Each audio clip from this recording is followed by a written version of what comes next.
예, 안녕하십니까. 방금 소개받은 계명대학교 사학과의 임동민입니다. 그 소개받은 대로 오늘 첫 번째로 발표할 제목은 고대 황해의 해양 환경과 아산 지역의 역사적 의미라는 제목이고, 부제로 이제 마한백제의 역사적 변천을 중심으로라고 해서 잡아놨는데요. 물론 이제 고대라고 하는 그 시점을 전체적으로 다 포괄한다면 당연히 이후에 이제 신라와 관련된 문제들이라든지 혹은 후삼국까지 걸릴 수 있겠지만, 일단 오늘 주제에서는 마한백제를 중심으로 해서 다루려고 준비를 해왔습니다. 사실 이걸 준비하면서 많은 그 걱정이 좀 앞섰습니다. 왜냐하면 처음에 이제 그 섭외를 받을 때에도 지금 워낙 이제 여러 가지가 좀 많이 제 개인적으로 걸려 있어서 이걸 준비할 수 있을까 하는 걱정이 좀 있었는데, 일단 이제 해양과 관련해서 계속 공부를 해오고 있기 때문에 해양과 관련한 부분을 말씀을 드리고, 다행히도 저를 이어서 뒤에 계속해서 그 전문가 발표들이 문헌 자료라든지 고고학 자료라든지 더 디테일한 부분에 대한 설명을 훨씬 더 전문적으로 해주실 수 있을 거라고 기대합니다. 그래서 이번 발표에서는 일단 해양이라고 하는 키워드를 중심으로 해서 설명을 드리도록 하겠습니다.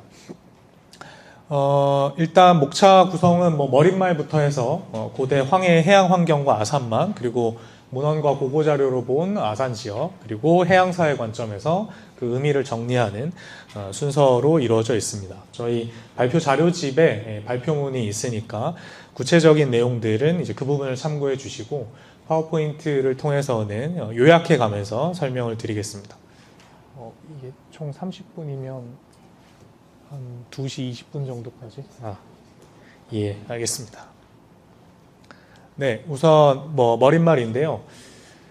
지금 약간 어두워서 정확하게 보이진 않습니다만, 이게 발표 자료집에 이제 더 넣었어야 하는데, 아까도 말씀드렸듯이 이제 저의 불찰로 자료집에 다 들어가지 못하고 파워포인트 자료에만 조금 넣긴 했는데요. 이 오른쪽에 있는 이 지도는 거창한 것이 아니고 여러분들 다 쓰실 수 있는 인터넷 사이트입니다. 이 사이트에서 과거의 해수면 변동 같은 것들을 주면 그거에 따라서 구글맵 기반으로 하는 걸로 알고는 있는데, 그 위성 사진 상에서 실제 과거의 해수면이 어떤 식으로 변동됐을까를 눈으로 보여주는 자료인데요. 제가 일단 임의로 5m 정도의 해수면 상승을 설정해 둔 것이고, 그래서 아산만 일대의 상황을 보면 방조제는 당연히 없었겠고요. 그 이전까지의 상황에서 봤을 때 이 파란색이 이 물이 될 텐데요. 이제 안성천 쪽으로 들어가는, 그다음에 삽교천이나 무안천, 곡교천으로 들어오는 이 두 줄기의 큰 물줄기가 보이고, 안으로 들어와서도 곳곳에 이제 파란색 점들이 많이 보입니다. 물론 이제 이 지도는 참고용 자료입니다. 말 그대로 해수면에서 5m 이내에 있는 곳들을 이제 픽셀화해서 점으로 해서 그러한 곳들은 이제 자동적으로 이제 파란색 표시가 되는 방식이니까 참고 정도는 할 수 있는 것인데요. 어쨌든 이제 말씀드리고 싶은 거는 현재 우리가 지도로 보고 있는 아산, 그러니까 2025년 6년이죠 벌써. 26년 현재의 아산의 모습과 수천 년 전의 아산의 모습은 아마 꽤나 다르지 않았을까. 특히 해안선의 문제에 있어서는, 해양 환경의 문제에 있어서는 크게 다르지 않았을까 하는 생각이 듭니다. 물론 뒤에서도 계속 이제 비슷한 자료들이 좀 더 있을 것 같긴 한데, 이제 오해가 되면 안 되는 것은, 이렇게 파란색으로 있다고 해서 엄청나게 거대하게 바닷물이 늘 존재하는 이제 큰 대양과 같은 환경이라고 보기보다는, 이게 워낙 밀물과 썰물의 조차가 큰 곳이죠. 이 아산도 그렇고 황해가 전체적으로 그렇기 때문에 아마 이제 저 정도 구역이 이제 밀물 때는 좀 들어왔다가 썰물 때는 빠지고, 당연하게도 이제 그러한 식의 변동들이 있을 것 같습니다. 그래서 이제 고대 아산을 살펴본다면 이 아산만이라고 하는 바다를 중심으로 해서, 이제 제가 주로 다루는 건 바다니까 그 주변 지역과의 연계성, 예를 들면 당진이라든지 아니면 평택이나 화성이라든지 혹은 천안이라든지 이러한 곳들과의 연계성 속에서 살펴보는 게 좋겠다. 왜냐면 지금 현재의 행정구역으로서의 아산은 이제 고대에는 그대로 존재하진 않았기 때문에 그런 것들을 살펴보는 동시에 아산만을 통해서 당연히 황해와의 연결성도 잡을 수 있기 때문에 이제 그런 것들까지 염두에 두고 발표문을 한번 작성을 해봤습니다. 그다음에 마한 백제 시기의 아산 관련해서는 아마 이제 뒤에 더 전문적인 발표들에서 더 집중적으로 다루어지겠지만 이제 기존 연구에선 주로 삼국지 기록 속의 마한이나 목지국 또는 삼국사기의 마한 정복기사 등을 토대로 해서 이런 각각의 지역들을 아산 혹은 뭐 이 주변 지역에 뭐 천안이라든지 청주라든지 금강유역이라든지 곳곳으로 비정을 하면서 관심을 가져왔고, 또 아산 지역에서는 주로 뭐 한 2에서 4세기 정도의 마한과 관련된 고고 자료들이 집중되고 있어서 이곳에 마한에 아주 중요한 세력이 있었다, 이것까지는 분명하게 확인되고 있는 것 같습니다. 이런 것들이 연동되어서 많은 관심을 받아왔고, 또 최근까지도 이 아산시에서도 오늘의 학술대회뿐만 아니라 근 몇 년 사이에 굉장히 집중적으로 매장문화재라든지 아니면 아산 지역의 고대사라든지 그러한 자료 정리라든지 학술대회라든지 하는 사업들을 계속해서 하고 있습니다. 그러한 자료 정리의 노력이 이제 오늘 저의 발표에도 큰 도움이 됐고요. 그 다음에 아주 극히 최근에는 역시 마찬가지 이러한 노력들이 다 합쳐져서 이 한성기의 이 아산 지역까지의 어떤 백제화 과정이나 또는 웅진 사비기까지를 포괄해서 아산 지역이 어떤 의미를 갖고 있는지에 대한 여러 발표들, 연구들이 제출되고 있습니다. 그래서 기존 연구 속에서 이제 백제의 마한 시기에 이제 아산에 대해서 본 것들을 보면 백제의 국가 발전이라든지, 그러니까 마한을 정복해가는 과정이기 때문에, 또는 관방 체계, 웅진사비기에 특히 관방 체계의 측면에서 아산의 중요성이 다각도로 조명되었는데, 다만 이제 해양사적인 의미를 정리하려는 시도가 조금 부족하지 않았을까 하는 생각에서 본 연구에서는 일단 지금이랑은 달랐을 고대 아산 주변의 해양 환경에 대해서 한번 살펴보고, 그리고 문헌이나 고고 자료에서 대략적인 역사상, 이제 더 깊게까지 들어가진 못했습니다만 대략적인 역사상을 도출하고 최종적으로는 해양사의 관점에서 아산 지역에 대해서 한번 살펴보고자 합니다. 공간 범위는 아까 이 말씀드린 것의 일환으로 아산시를 중심으로 하되 주변 지역까지를 포괄하고, 시간은 마한 백제 이렇게 설정을 했습니다. 고대 황해의 해양 환경과 아산만인데요. 황해라고 하는 공간은 좀 더 어렵게 반폐쇄성 해역 이렇게도 부릅니다. 과거에는 지중해 또는 준지중해 이런 표현도 있기도 했습니다만, 뭐냐면 이제 남중국해 쪽으로 남쪽으로는 뚫려 있지만 나머지 사방으로는 다 이제 육지로 둘러싸여 있는 좁은 해역이죠. 그래서 완벽하게 아주 좁은 해협으로 이 바다가 이 땅으로 둘러싸여 있는 지중해라고 정확하게 명칭하기는 어려워도 이제 준지중해, 반지중해 정도의 성격을 갖춘 곳이 되겠고, 그러다 보니까 이제 여러 이 육지에 있는 문명들 사이의 연결 통로로서의 기능도 했을 것 같습니다. 다만 이 황해라고 하는 곳은 수심이 낮은 편이고, 이 여느 바다에 비해서는 세계 최대 규모의 갯벌이 있고 리아스식 해안이고, 또 그런 특징이 있다 보니까 해류의 중요성보다도 조류가 굉장히 큰 영향을 끼치는 바다입니다. 이런 것들을 다 종합해 보면 전통시대에 이미 포구나 연안항로 또는 수운이 연계되는 여러 가지 교통망들이 발달이 됐습니다. 근데 이것도 너무 뭐라고 해야 될까요? 이렇게 나이브하게 한쪽 면만 보기는 어려운 것이, 항해를 방해하는 요소들도 굉장히 광범위하게 존재합니다. 조류의 문제라든지 밀물썰물의 문제라든지, 또는 그것에 이제 연동되는 해저의 여러 지형들이 이제 암초처럼 기다리고 있기 때문에 이런 부분들을 피해야 하는 문제가 있죠. 그러다 보니까 각 지역에 있는 해양 세력들의 중요성이 높아집니다. 왜냐하면 지역의 물길은 지역에서 제일 잘 알기 때문에, 지금이야 다 위성 기반으로 하는 항법을 하는 사회라서 그나마 좀 덜합니다만, 그나마라고 표현한 이유는 현대에도 좌초나 여러 가지의 해난 사고가 지금도 일어나고 있습니다. 그런 것들을 전통시대로 눈을 돌려 생각해 보면 훨씬 더 힘들었겠죠. 그래서 이러한 지역의 해양 세력들이 중요했고, 이들을 네트워크의 형태로 연계되는 방식으로 운영한 것이 아마 고대 전체라고 생각하지는 않습니다. 오늘 이제 중점적으로 다룰 마한 백제식이라면 이제 그러한 네트워크 형태의 운영이 이루어졌을 걸로 생각이 됩니다. 그다음에 이제 황해 전체가 아니고 경기만으로 조금 더 좁혀서 생각을 해보면, 이 아산만도 궁극적으로는 경기만의 남부에 해당이 되겠죠.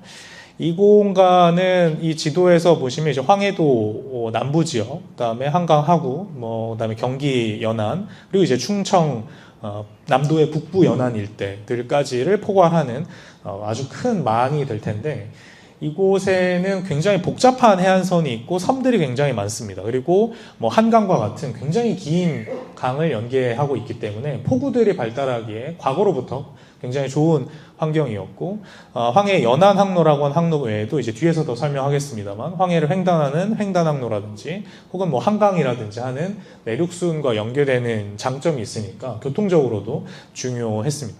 다만 아까도 잠깐 얘기 드린 것처럼 단점도 극심한데요.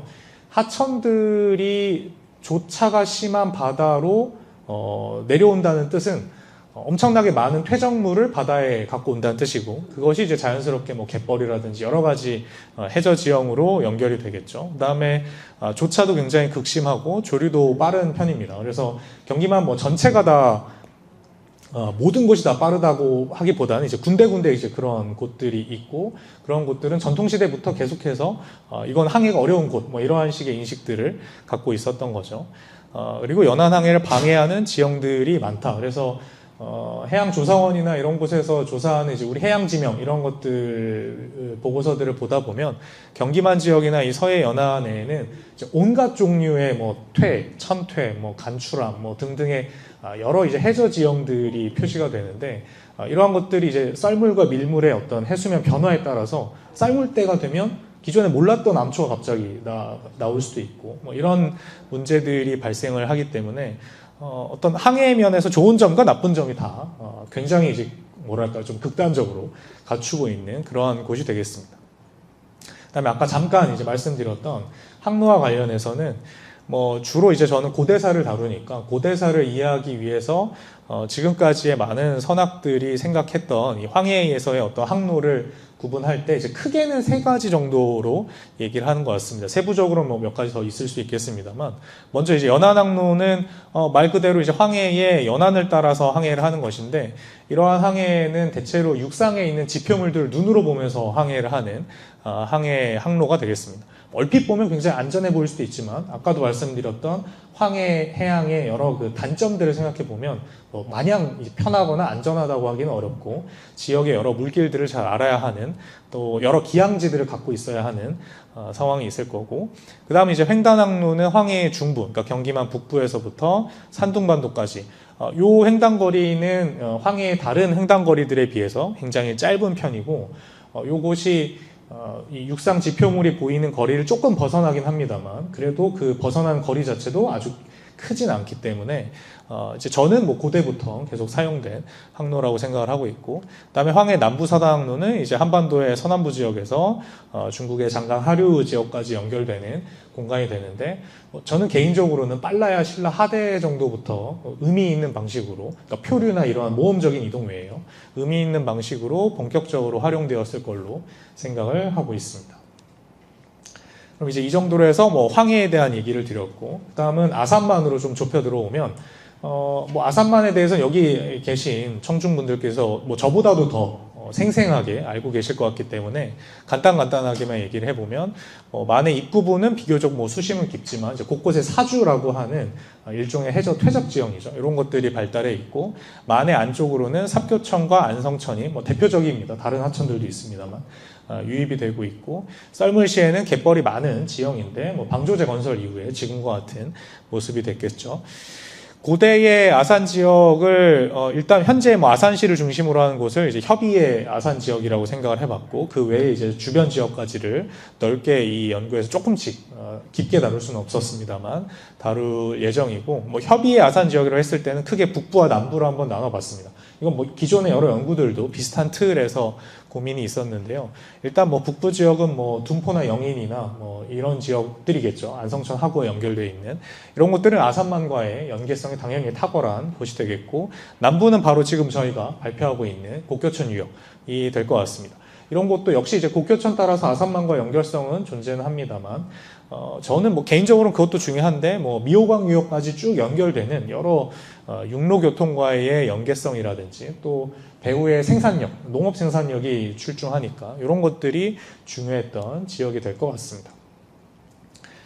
그다음에 이 아산만의 환경을 좀 더 해상도를 높여서 살펴보려고 하다 보니까 일단 그 근대 초의 해양과 관련된 여러 자료들을 좀 가져와 봤습니다. 이 자료 중에 이제 첫 번째는 한국 연안수로지라고 하는 자료인데요. 이 자료 자체는 이제 해군본부가 52년에 편찬한 자료지만 사실 30년대에 일제 때 이미 일단락된 조선 연안수로지의 번역이고 이제 일부 좀 더 추가되는 자료입니다. 이런 이 근대 초의 자료들을 제가 중점적으로 살펴보는 이유는 한 19세기 말까지 이제 읍지들, 조선 말까지의 그런 자료들도 물론 유의미한 자료들, 유의미한 기록들을 남기고는 있습니다만 근대적인 시선에서 뭐 해양 환경이 이렇고 뭐 어디까지 뭐 배가 들어갔고 뭐 밀물이나 썰물은 어떠했고 이러한 근대적인 자료나 뭐 또는 해도나 이런 식의 접근은 아니었기 때문에 그걸 할 수 있는 제일 상한선, 제일 높은 선의 자료가 어떤 것이 있을까 고민하다가 일단 이 수로지 자료를 좀 살펴봤는데요.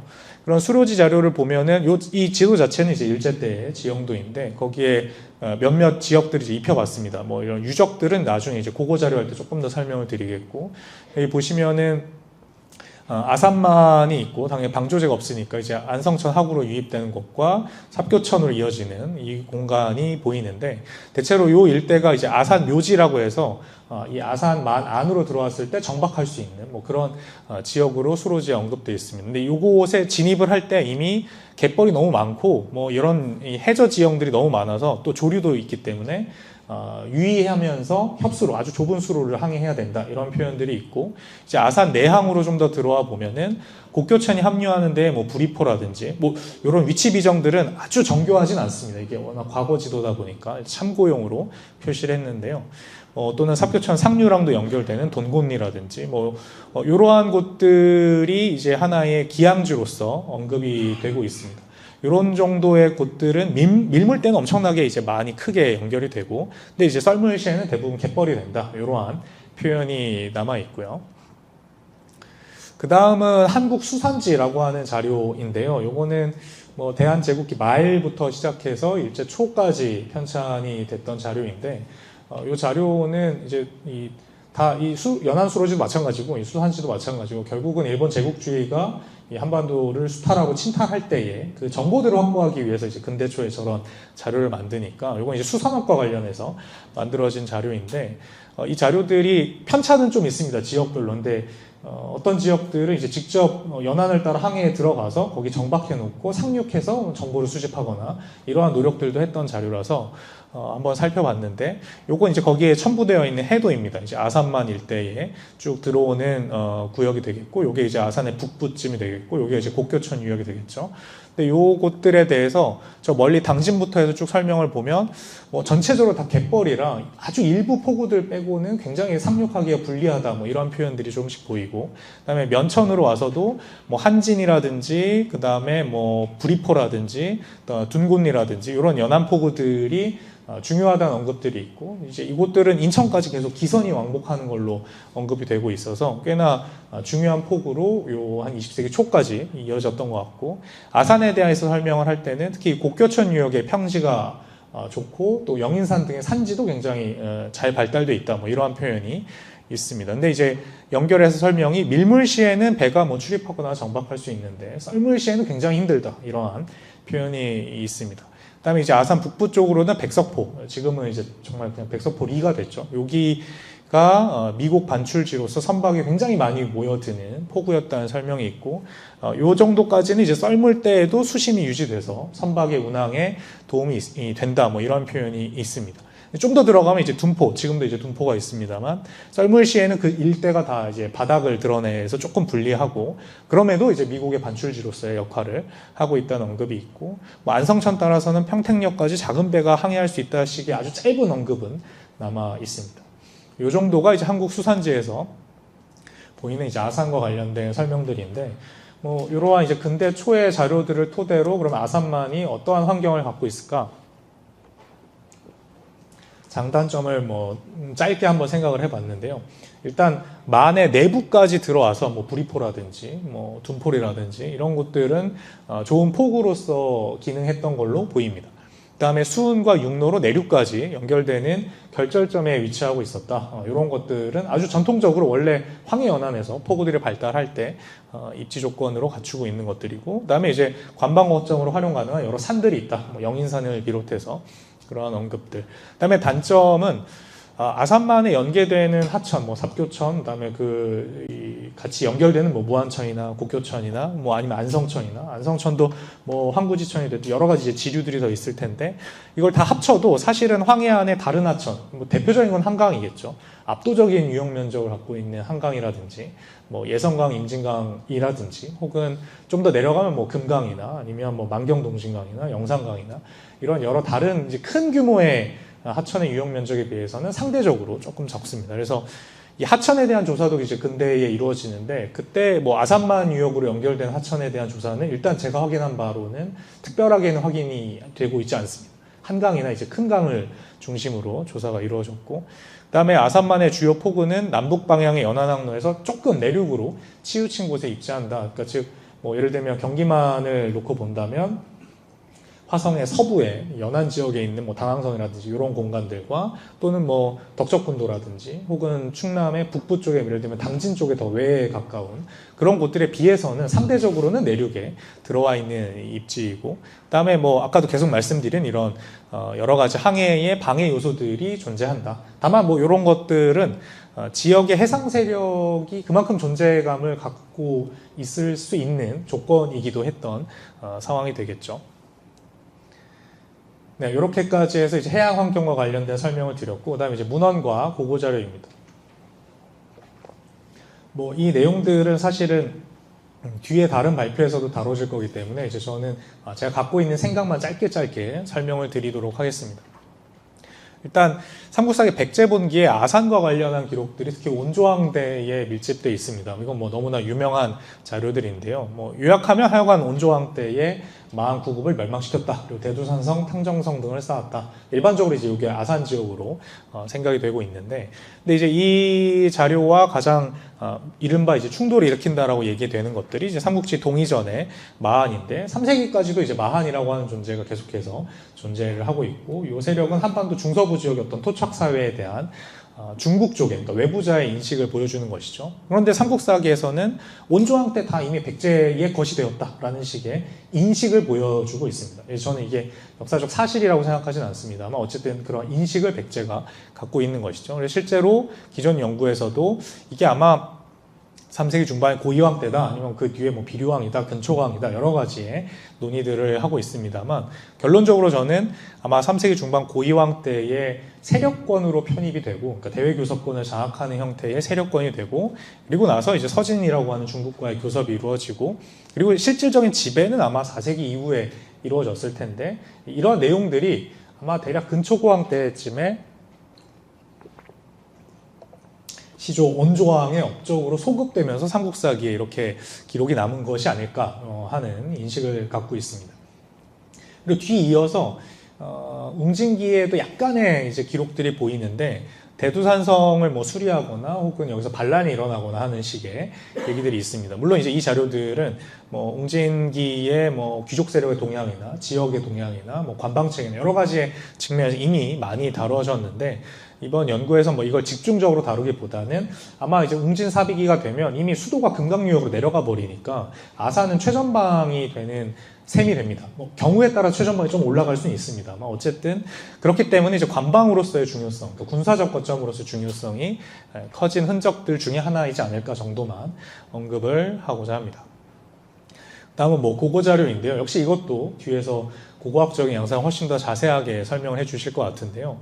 대체로 아산의 이제 북부 일대, 뭐 백석파 아까 설명드렸던, 혹은 더 유명한 공세리, 공세고창에 있는 뭐 이런 공간들을 중심으로 하는 이 북부 일대에 뭐 구성리 유적이라고 하는 해안가 유적이 있고, 또는 뭐 와우리 신범리 유적이나 또는 신양리 유적이나 몇 개의 유적들이 있습니다만, 이 남부의 다른 유적들을 설명드린 것들에 비해서는 마한백제기의 유적의 분포가 그렇게 현재까지는 많지는 않은 것 같습니다. 다만 곡교천 유역과는 조금 구분되는 이 북부 지역에 뭔가 하나의 세력 정도는 있었을 것 같고, 이 승계산성이 굉장히 주목되는데요. 오늘 아침에도 갔다 왔습니다. 추위를 뚫고 갔다 왔는데 아주 그 시야가 좀 달라졌습니다. 이 얘기는 아마 토론에서도 조금 더 할 수 있을 것 같으니까. 어쨌든 이 북부 지역은 이렇고, 그다음에 남부 지역은 더 유명하지, 아마 오늘 더 본격적으로 많이 얘기가 나올 것 같습니다. 이 지역들은 뭐 탕정이나 배방이나 뭐 이런 지역들의 대규모 개발 사업 과정에서 주로 뭐 2, 4세기 마한에서 조금 더 이제 늦춰보면 백제로 넘어가는 시점까지의 여러 분묘 유적이나 생활 유적 뭐 이런 것들이 집중적으로 나왔기 때문에 그래서 현재 학계에서는 마한의 중심 세력이었다 정도는 뭐 글쎄요 이견이 있는 것 같지는 않습니다. 아산 지역의 중요성을 설명할 때 요렇게가 이제 고고학적인 자료의 양상인데, 그럼 이제 북부 지역은 아마 해양과 관련해서 본다면 당연하게도 이제 아산만 유역과의 연계성이 아주 탁월했다는 게 성장의 배경이 됐을 것 같고, 그 다음은 안성천을 감지하고 통제할 수 있다는 점도 한 가지의 성장 배경이 됐을 것 같습니다. 요 승계산성이 이제 그래서 주목이 되는 것인데, 요건 아마 이제 더 직접적인 발표도 하나 더 있기 때문에 그때 좀 더 얘기가 나올 것 같고, 뭐 아산 남부 지역도 역시 보면은 곡교천을 통해서 이제 아산만과의 연계성, 해양과의 연계성도 물론 있지만, 이 지역의 이제 넓은 평야 지역에서의 어떤 생산력, 그다음에 뭐 넓게 본다면 한 미호강 정도까지 연결되는 그곳까지 연결되는 어떤 육로교통상의 이점, 그리고 그걸 넘어가면 이제 영남 지역까지도 뭔가 문화적인 교류가 충분히 가능한 망이 형성되니까 뭐 마한의 중심세로 성장되는 기반들이 그러한 지리적인 조건들에서도 살펴질 수 있을 것 같습니다. 그럼 이제 요걸 마무리하면서 발표를 정리하면 될 것 같은데요. 해양사회 관점에서 보면은 어떨까? 일단 마한과 백제의 관계라고 하는 측면에서 먼저 좀 살펴보면, 아산 지역에서 그러면 마한 세력이 왜 성장했을까? 뭐 마한의 뭐 성립이나 성장 과정에 대해서 여러 논쟁들이 있긴 합니다만, 뭐 넓게 올라가면 위만조선 때부터 해서 뭐 낙랑대방군이 있는 시점까지 연안을 통한 여러 뭐 이주라든지 교류라든지 하는 것들이 많이 일어나는데, 아산 같은 경우는 그러한 이동이나 교류 속에서 당연히 주목할 만한 중요한 기항지가 됩니다. 그러니까 내만까지 들어와도 좋은 포구들이 있고, 여러 하천과의 연계성도 있고, 배후 생산성도 높고, 또 육로교통과의 연계도 있으니까, 그러니까 이제 마한의 중심 구급으로서 성장을 충분히 할 수 있었을 것 같고요. 근데 이제 백제가 아산 지역의 마한을 정복하는 과정을 보면 아마 3세기 중반 고이왕대 무렵에 세력권에 편입하기 위한 형태의 일시적인 군사행동은 있었을 거로 생각이 되고, 그것이 삼국사기에 흔적을 남긴 게 아닌가 생각이 드는데, 다만 이제 고고학적인 자료에서는 여전히 토착 문화가 3세기 때까지 보이고 있습니다. 아마 문헌에서 보이는 정복의 시점만 바꿀 것이 아니고 내용까지 다 바꿔보면 좋지 않을까. 즉 고이왕 때의 아산까지 왔다는 것의 의미는 뭐 지배를 하기 위해서까지 볼 수는 없고, 교섭권을 장악하기 위한 정도 수준에서 들어왔을 것 같다. 그렇다면 그럼 3세기까지의 아산 지역은 어땠을까? 아마 연안항로가 네트워크 형태로 이루어졌으니까 거기 하나의 구성원으로서 참여를 하면서 성장을 했을 것 같은데, 이것을 이제 고이왕이 차단을 했던 것이겠죠. 그래서 그 직후에 등장한 3세기 후반부터의 중국과의 교섭에서는 결과적으로는 이제 백제 주도의 어떤 교섭들이 나타나게 됩니다. 그리고 4세기 이후가 되면 뭐 고고학적인 양상도 이제 그 뒤로 넘어가는데 점차 점진적으로 백제의 지배로 편입되는 방식이 될 것 같습니다. 승계산성에서 출토된 시유도기 문제는 아마 이따 토론 시간에 조금 더 설명을 드릴 수 있을 것 같습니다. 그다음에 백제와 아산만. 아산만 같은 경우는 이제 장단점이 명확한데, 큰 틀에서 황해와 남해까지 다 아우르려고 했던 한성기 백제의 관점에서 봤을 때는 단점이 조금 더 부각됐을 수도 있겠다. 왜냐하면 백제는 이미 연안항로에 적합한 뭐 더 먼 지역의 세력들도 점 단위로 위세품을 주고 기항지를 확보하고 있었고, 육로교통의 측면에서도 마찬가지로 미호강이나 청주, 충주까지 다 연결이 되니까 아마 백제로서는 아산 쪽의 지배력을 강화하는 것이 과거에 이제 중요한 마한의 세력이었다는 점, 뭐 배후의 생산력이 있다는 점, 그리고 남쪽으로 더 내려갈 때 교두보가 된다 하는 점 정도가 일단 기본적으로는 판단에 들어왔을 것 같다 하는 생각이 듭니다. 그래서 아산의 마한 세력은 장거리 연안항로 네트워크에 3세기 정도까지 비교적 능동적으로 연결이 되다가 백제 진출 이후에는 조금 상대적으로 그 매력을 상실했던 것이 아닐까 하는 생각이 듭니다. 그다음에 뭐 웅진사비 같은 경우에는 뭐 기존 연구의 흐름들과 큰 차이는 없습니다만, 기본적인 백제의 수도가 금강유역, 그러니까 차령 이남으로 내려가면서 아산 쪽은, 특히 아산만 쪽은 아마 이제 고구려 신라와 연결되는 최전선으로서 기능을 했으니까 관방 거점으로서의 아산, 이 부분을 신경을 썼을 것 같습니다. 그렇다면 이 아산만이 그럼 웅진사비기에도 중국과의 관계, 특히 해양과의 관계에서 거점이었을까? 저는 상대적으로 아니었을 가능성이 더 높을 것 같습니다. 왜냐면 일단 금강수계 자체가 훨씬 더 이제 큰 수계이고 아마 웅진사비기의 이제 주요 해양 활동은 금강을 중심으로 됐을 테니까 다만 웅진기만 한정해서 보면 이제 공주와는 육로교통으로 어쨌든 좀 불편해도 연계성이 있고 또 경기만 남부까지의 어떤 제해권을 차지할 때에도 아산만은 중요하니까 군사적인 정도의 선에서의 중요성은 아주 충분한 상황이지 않을까 생각이 듭니다. 그래서 마지막으로 정리를 해보면 한 3세기 정도까지는 뭐 중국 왕조나 낙랑대방을 중심으로 한 연화항로 네트워크 운영될 때 이제 아산 지역도 하나의 구성원으로서 들어가 있었고 거기에서 이제 마한 세력이 성장을 했던 것 같습니다. 이때 이제 아산의 장점은 아까 설명드렸던 뭐 해양과의 연계성뿐만 아닌 뭐 내륙에서의 생산 기반이나 육로교통까지의 연계성 등이 있겠고 그러다가 이제 백제 고이왕 때부터 대외교섭권을 장악하고 백제 중심의 어떤 교섭이 이루어지는 방식으로 해서 세력권에 편입되는 시점이 될 것 같고 4에서 5세기가 되면 이제 점진적으로 계속 백제 지배력이 강화되어 가고 백제라고 하는 큰 틀에서 놓고 봤을 때에는 뭐 황해나 남해 전체의 연안항로를 컨트롤하기 시작하니까 상대적으로 어디까지나 상대적입니다. 절대적인 건 아니고요. 상대적으로 그 중요성이 조금씩 감소되지 않았을까. 그래서 지배력이 강화되는 어떤 과정들이 진행되고 그런데 이제 웅진사비기가 되면서 관방의 거점으로서의 중요성이 높아지니까 이곳에 군사적인 어떤 기능들이 강화되는 흐름이 있었을 것 같습니다. 네, 이렇게까지가 제가 오늘 준비한 본문이고 뭐 요 맺은말의 내용은 제가 오늘 설명드린 내용에 대한 요약이니까 네, 이 정도로 해서 마무리하도록 하겠습니다. 감사합니다.